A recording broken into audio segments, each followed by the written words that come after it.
રાજકોટ મહાનગરપાલિકાની આજરોજ સ્ટેન્ડિંગ કમિટીની બેઠક હતી। કુલ 68 દરખાસ્તો આજે સ્ટેન્ડિંગ કમિટી સમક્ષ રજૂ કરવામાં આવી।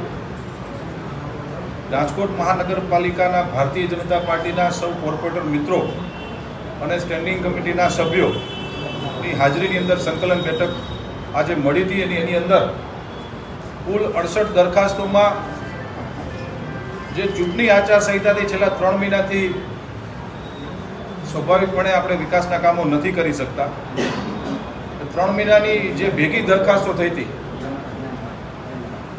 191 કરોડ 37,26,685 રૂપિયા એટલે કે 1,91 કરોડ જેવા માતબર રકમના ખર્ચે રાજકોટમાં આવનારા દિવસોની અંદર 18 વોર્ડની અંદર અલગ અલગ વિકાસના કામોના લોકાર્પણ ખાતમુહૂર્તો કરવા અમે જઈ રહ્યા છીએ। કુલ 3 દરખાસ્ત એવી હતી કે જે સ્ટેન્ડિંગ કમિટીના સભ્યોને અને સૌ કોર્પોરેટર મિત્રો સાથે સંકલન કરીને 2 નામંજૂર કરી છે અને 1 દરખાસ્તને પેન્ડિંગ રાખવામાં આવી છે। 1 નામંજૂર કરેલી દરખાસ્તમાં વોર્ડ નંબર 8માં ચંદ્રેશનગરમાં આજથી 6 વર્ષ પહેલા જે પાણીના મીટર મૂકવામાં આવ્યા હાલ એ મીટરને ઓપરેશન એન્ડ મેન્ટેનન્સ કામ અંગે ખાલી 1 સોસાયટી પૂરતા હતા, પરંતુ એ ઓપરેશન એન્ડ મેન્ટેનન્સનો જે કોન્ટ્રાક્ટ હતો એ નામંજૂર આજે કર્યો છે, કારણ કે હવે હાલ પૂરતી ખાલી 1 સોસાયટી પૂરતું પ્રારંભિક તબક્કે ફોર ટ્રાયલ મહાપાલિકાએ 2017-18માં એક્ઝેક્ટ મને સાલ યાદ નથી પણ એ સાલની અંદર એ વર્ષની અંદર મીટર મૂક્યા હતા, એનું ઓપરેશન એન્ડ મેન્ટેનન્સની હવે જરૂરત નથી માટે એ દરખાસ્તને નામંજૂર કરી છે।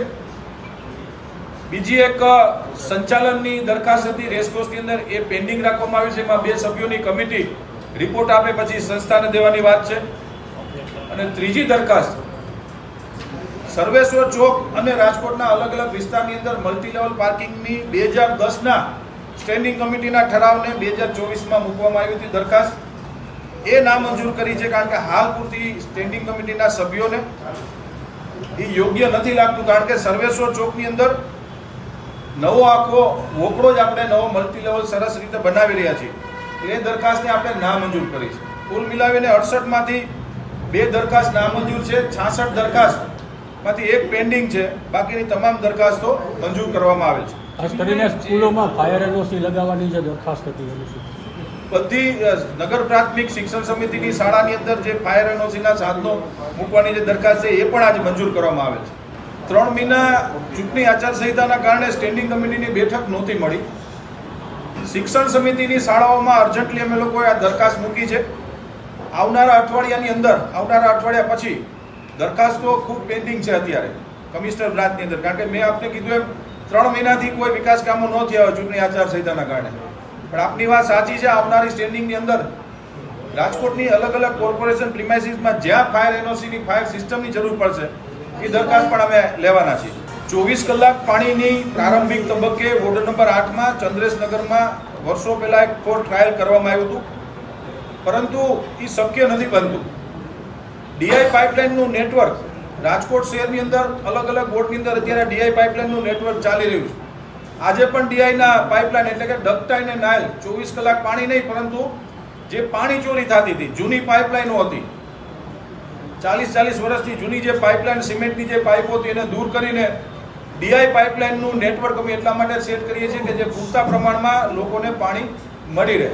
પાણી ભરાવવું આપનો પ્રશ્ન સાચો છે, પાણી ભરાવવું જ્યારે ભારેથી અતિ ભારે વરસાદ આવે છે ત્યારે પાણી ભરાય છે, બાકી 1 કે 2 કે 3 ઇંચની અંદર પાણી ભરાતા નથી। થોડો સમય પાણી રહે છે, કારણ કે જે પ્રકારે વરુણદેવ એક ધારા વરસે એટલે સ્વાભાવિક છે પાણી ભરાય છે, પરંતુ આ વખતે જે અમે લોકોએ નવા રીકાર્પેટ રોડ ખાસ કરીને કોઠારિયાની અંદર જે નવા બનાવી રહ્યા છે એમાં એ પ્રકારનું પ્લાનિંગ કર્યું છે કે ભવિષ્યમાં ક્યારેય રોડ ઉપર કે સાઈડમાં પાણી ન ભરાય। સાંજ સમાચાર ફેસબુક પેજને લાઇક કરો, વિડીયો શેર કરો અને વધુ વિગતવાર સમાચાર માટે sanssamachar.net વિઝિટ કરો।